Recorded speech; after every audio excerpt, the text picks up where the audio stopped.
Assalamu alaikum. Hello friends, how are you? Welcome back to our new video.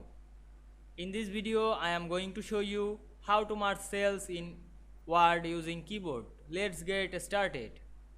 Firstly, we have to open a Word document. Then we create a table. Go to the Insert menu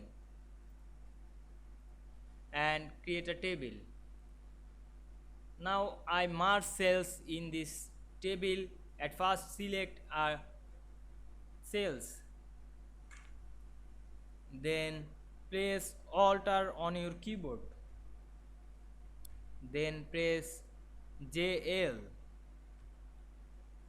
Then now we can see here many option. We press M option.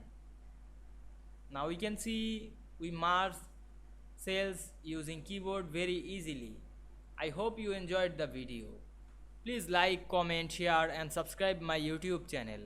Thanks for watching.